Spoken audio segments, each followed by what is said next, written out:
Bueno, hoy vamos a tratar el tema de la ley de Gauss.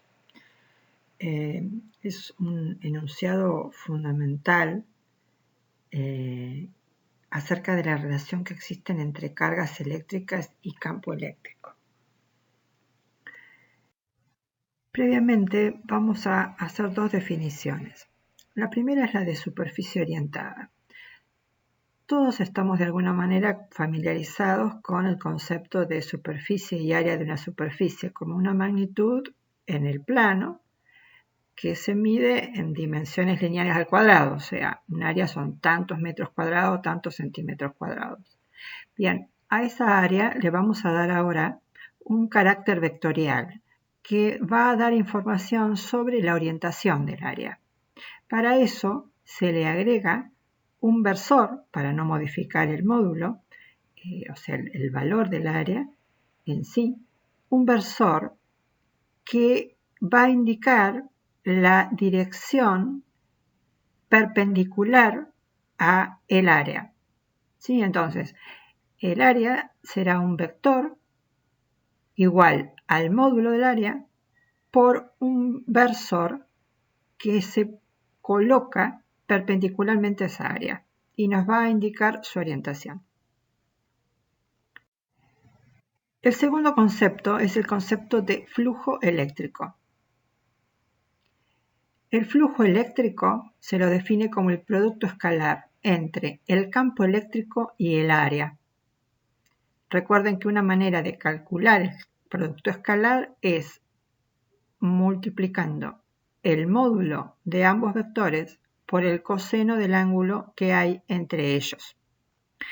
Si se fijan en las imágenes de abajo, en la que está en el inciso A, el campo eléctrico atraviesa el plano que está allí dibujado, esa área. Esa área está puesta en forma perpendicular. Entonces, el ángulo entre el campo y el área es de 0 grado.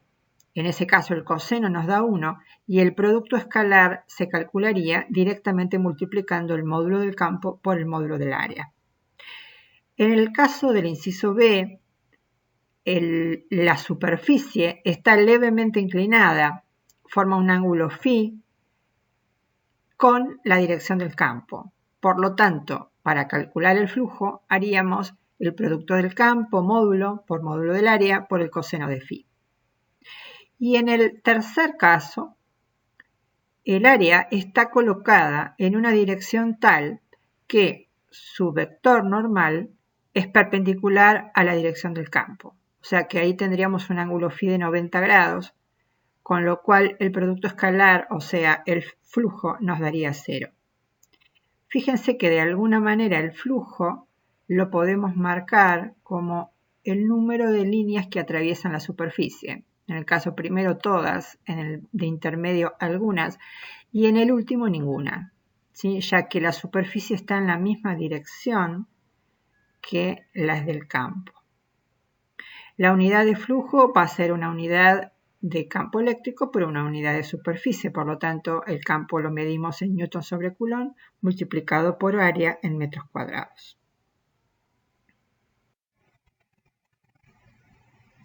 ¿Qué pasa si el campo eléctrico no es uniforme, sino que varía de un punto a otro? O bien, ¿qué pasa si la superficie es curva? Bueno, eso sería el caso más general. Entonces, abajo tienen una superficie S curva de la cual se extrae un pequeño diferencial de área con su vector normal y tenemos un campo que puede estar cambiando punto a punto sobre la superficie, pero en particular en esa área A el campo apunta en la dirección que está marcada en la figura y entre ambos hay un ángulo θ. Por lo tanto, el flujo, hay un diferencial de flujo a través de esa área que va a estar dada por el producto escalar de esa área y ese campo. Para calcular el flujo total habría que sumar y esto se resume en una integral. Por lo tanto, para el caso en que el campo no es uniforme y el área tampoco, podemos seguir calculando el flujo, pero en este caso tendríamos que integrar ese producto escalar. Por ejemplo, en la parte superior está el flujo eléctrico, calculado el flujo eléctrico a través de un disco. El disco tiene una determinada área, ¿no?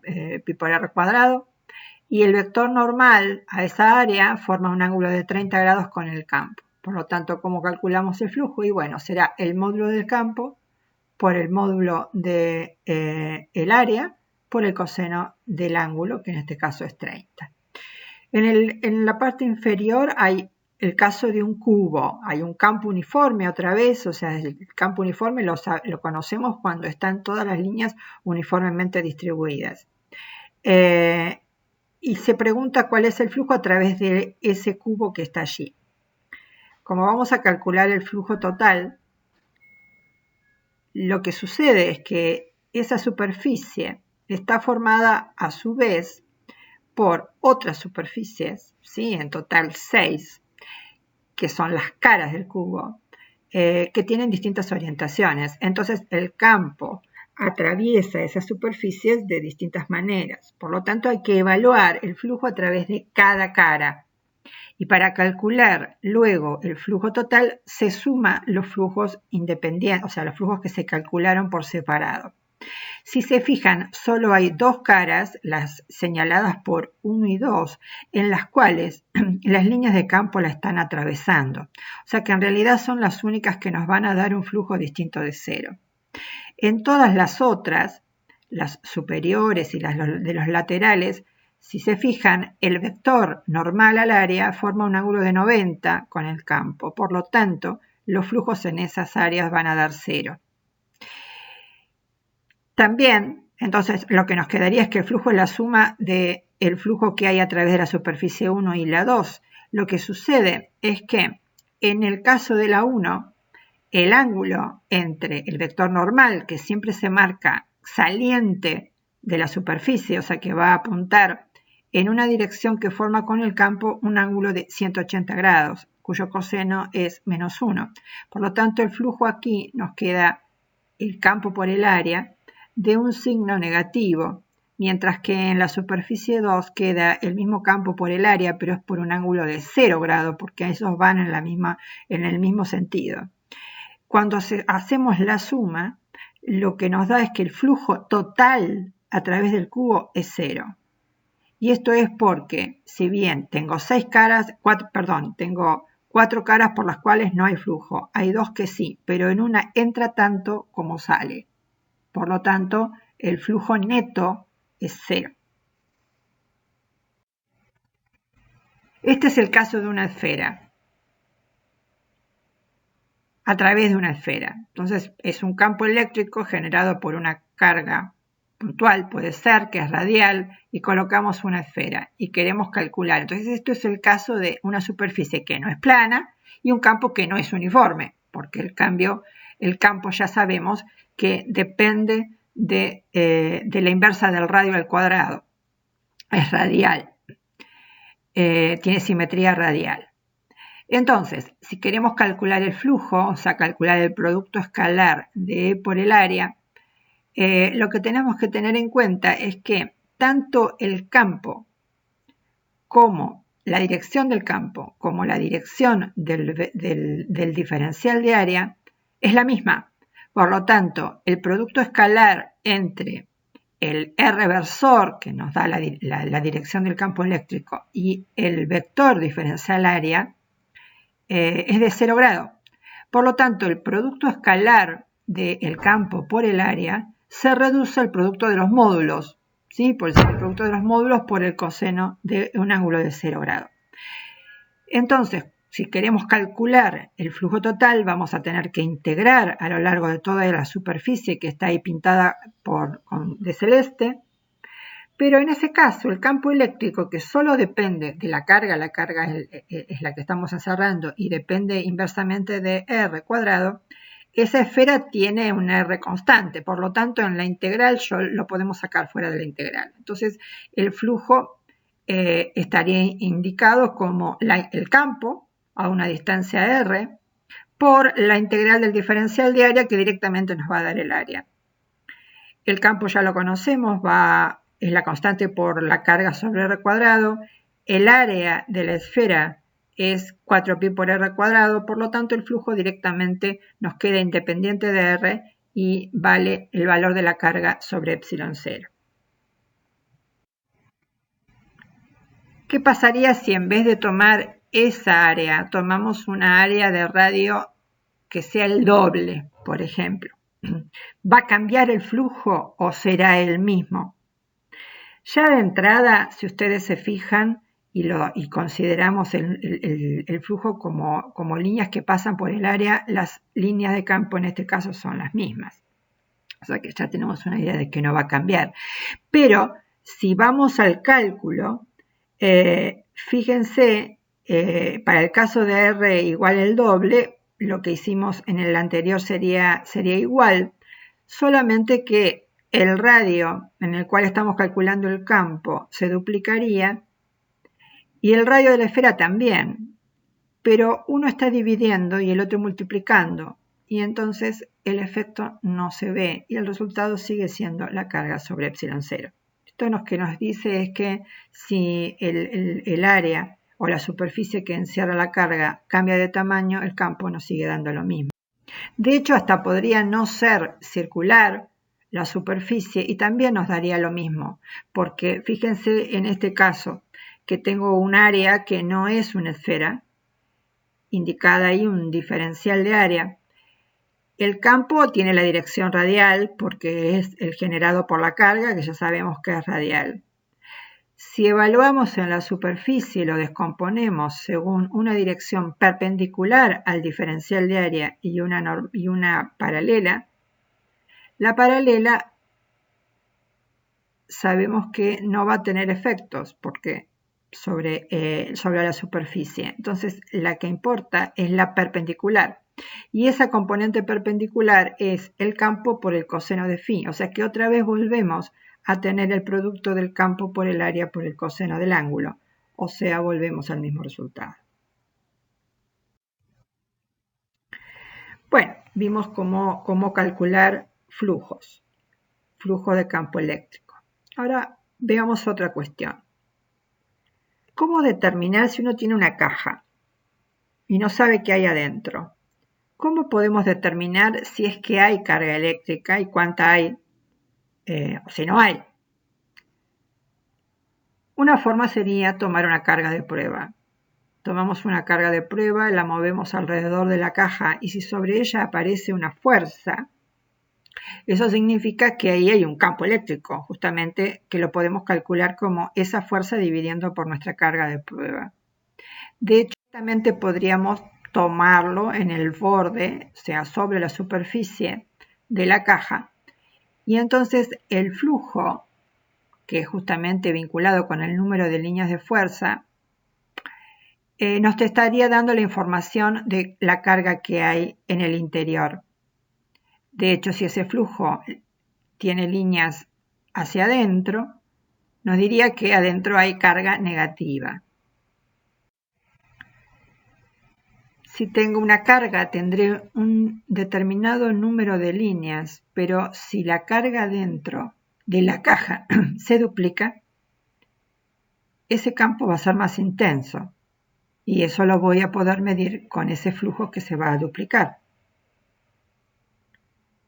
Si sigo teniendo la misma carga, pero tomo una caja con dimensiones mayores que la original, el flujo no va a cambiar porque es el mismo número de líneas.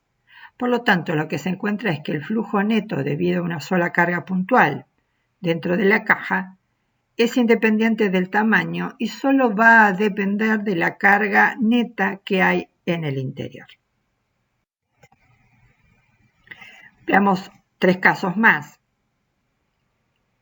Si no hay flujo, es que adentro no hay carga. O bien puede ocurrir que tenga una carga positiva y una negativa. Entonces va a haber tantas líneas que entran como que salen. O puede ocurrir que tenga, como en un caso que analizamos del cubo, que entran líneas y salen porque el cubo está inmerso en un campo uniforme generado por ejemplo, una lámina de carga. Muy bien. Todas estas apreciaciones fueron analizadas por un científico llamado Carl Gauss, además un gran matemático, quien en el año 1835 formuló lo que se conoce como la ley de Gauss. Esta ley dice que el flujo del campo eléctrico debido a una distribución de carga a través de una superficie S es igual a 1 sobre epsilon 0 veces la carga total encerrada en el interior de la superficie S. Si la superficie no encierra carga, el flujo es cero. Ahí lo ven en ese esquema. Tengo una carga que genera un campo, pero la superficie a través de la cual estoy analizando el flujo no la encierra, por lo tanto el flujo de campo eléctrico es cero. Tengo tantas líneas que entran como que salen. Las superficies a través de las cuales se calcula el flujo de campo eléctrico se denominan superficies gaussianas y son superficies imaginarias, matemáticas, creadas matemáticamente para efectuar el cálculo. No es necesario que haya un objeto material en la posición de la superficie.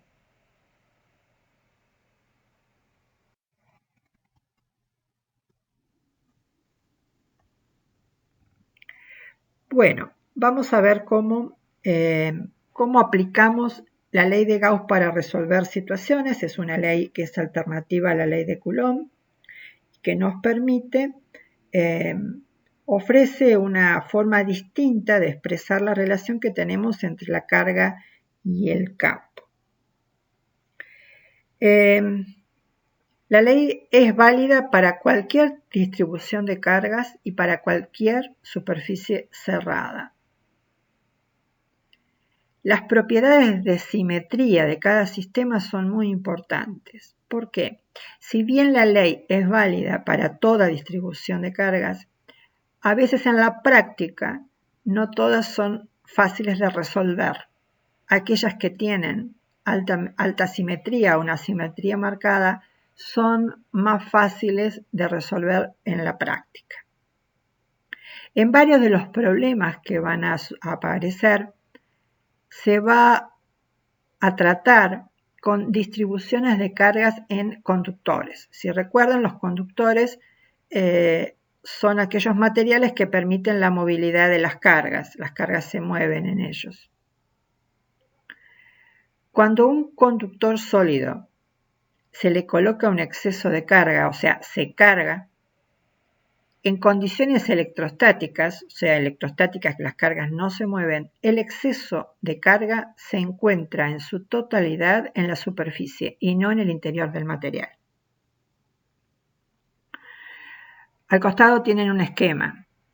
En el proceso de carga, le introducimos determinada carga positiva. Como ustedes sabrán, esa carga se rechazan, son cargas del mismo signo.